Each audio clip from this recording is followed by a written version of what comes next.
Les communautés en ligne sont à la mode. Mais pourquoi ça? Du plus haut de l'échelle des créateurs sur YouTube aux plus humbles vidéastes et formateurs de la plateforme, il semble que tout le monde veuille construire une communauté aujourd'hui.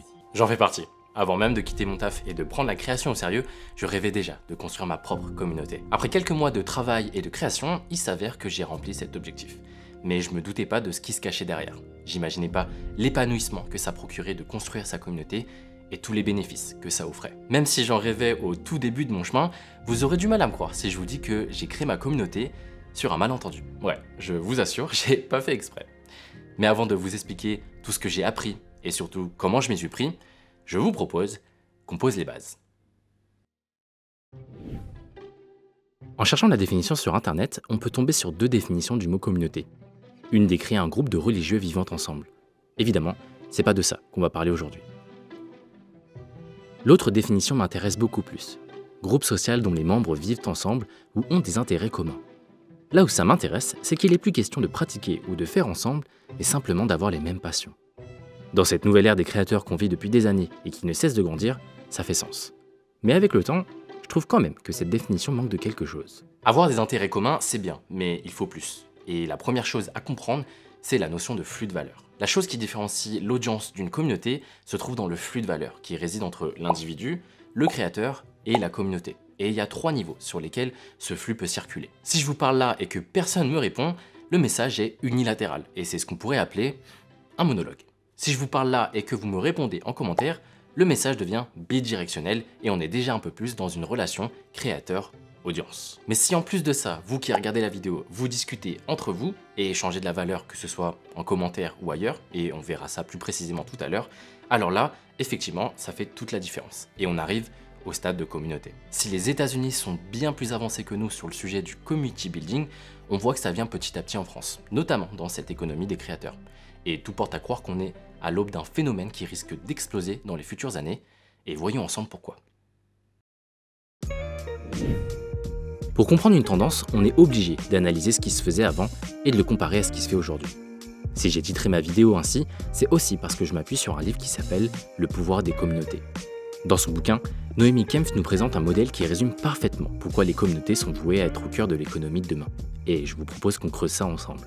BRP, c'est le nom du modèle pour Brand Equity, Revenus et Produits. La Brand Equity, c'est le capital de marque en français. C'est ce qui relève de l'intangible, de ce qui est difficile à mesurer, à quantifier, comme l'image de marque, comme l'impact qu'elle a sur le comportement de ses clients, sa valeur perçue par le grand public, etc. Pour faire simple, si vous avez deux produits équivalents, de prix équivalent, d'esthétique équivalente et de mêmes caractéristiques, tout ce qui va vous faire pencher d'un côté ou de l'autre relève du capital de marque. Si je préfère porter des Nike plutôt que des Adidas, si je préfère shooter avec du Sony plutôt que du Canon, ou plus récemment acheter un MacBook plutôt qu'un PC, c'est en grande partie pour des raisons qui sont peu tangibles et peu pragmatiques. Agrandissez ça à une échelle mondiale et vous comprenez pourquoi Nike, Sony ou Apple ont des brand equities très valorisés. Ensuite, on a le revenu. Et puisqu'on est sur YouTube, je trouve qu'il n'y a pas meilleur endroit pour illustrer à quel point les revenus d'un créateur ou d'une créatrice peuvent directement être liés à sa communauté. Si vous aimez autant YouTube que moi, il y a forcément des créateurs et des créatrices qui vous viennent à l'esprit et qui développent autre chose à côté de leurs vidéos. Que ce soit des formateurs, des entertainers, des créateurs ou que sais-je,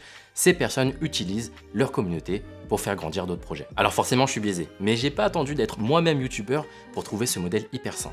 J'aime l'idée qu'on puisse offrir 99% de valeur gratuitement et s'adresser à 1% de l'audience quand il s'agit de vendre des produits ou des services. Si la masse n'est pas intéressée, elle passe son chemin. Mais si certains membres les plus fidèles d'une communauté sont intéressés, s'intéressent au produit, elles l'achètent. Et en parlant de produit, c'est le dernier pétale du modèle BRP. Pour le point produit, il suffit de voir la communauté comme un grand groupe de bêta-testeurs.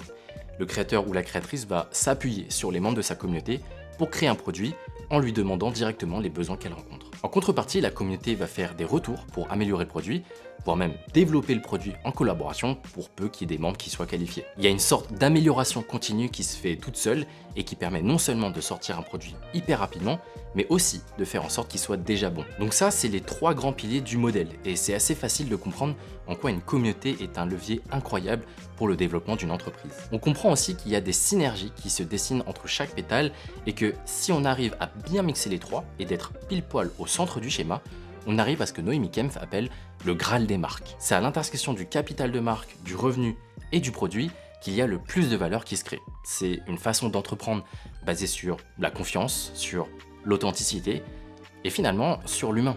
Et c'est en grande partie pour ça que ce modèle basé sur la communauté est aussi vertueux.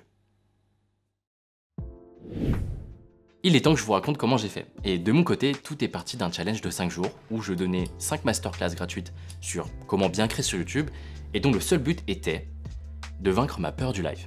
Ouais, c'est complètement égoïste comme genèse, mais ça me terrifiait et il fallait que je m'expose.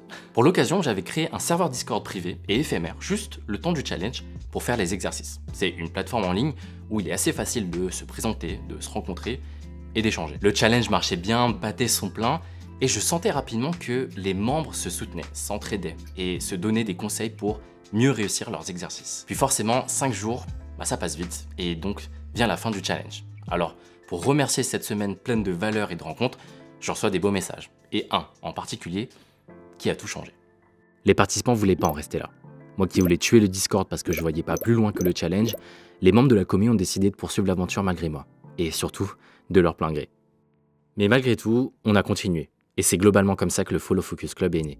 Une communauté de vidéastes passionnés qui s'entraident pour mieux créer. Depuis, les portes sont ouvertes à tout ce beau monde, des créateurs et des vidéastes. De nouvelles personnes sont arrivées, mais l'ADN reste le même, puisqu'on continue de s'entraider, de progresser ensemble, et même de se rencontrer, et pas que sur Internet. Ce mois-ci, j'avais décidé qu'il était temps de réunir des chouettes personnes en vrai. On s'est réunis au salon de la photo, et c'était l'expérience communautaire la plus belle de ma vie. Première rencontre.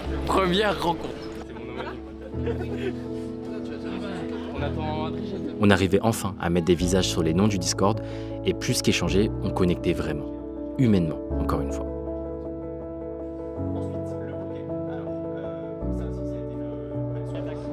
Cette journée a même fait en sorte que je rencontre des personnes dont j'adore le contenu, qui avaient un métier qui me faisait rêver et qui m'ont inspiré à me lancer à mon tour. Quelque part, j'y vois comme une belle boucle. Et c'est ce que je retiens au final, après un peu plus d'1 an à créer. Il m'arrive parfois d'avoir l'esprit submergé par mes doutes, mes peurs, mes questions sur mon business et tout ce qui vient avec le quotidien de créateur. Mais au fond, tout ce que je souhaite, et je pense que c'est le cas pour beaucoup, c'est vivre des expériences humaines. C'est connecter avec des gens passionnés, porter une idée à plusieurs et l'animer collectivement pour au final faire en sorte que tout le monde s'accomplisse individuellement. Quand on publie des vidéos sur Internet, c'est pas que des images qu'on lâche dans la nature, c'est un message. C'est une vision pour laquelle on se bat, et c'est pour ça qu'en tant que créateur, on y met autant de cœur. Même si c'est avec un peu de honte que je dis ça, et surtout avec la peur de paraître prétentieux, je sais que j'ai choisi de faire ce métier de créateur pour inspirer, pour connecter, pour humaniser. Et il semble que la chose qui représente le mieux toutes ces valeurs soit ce que j'ai construit de plus beau jusqu'à maintenant, ma communauté.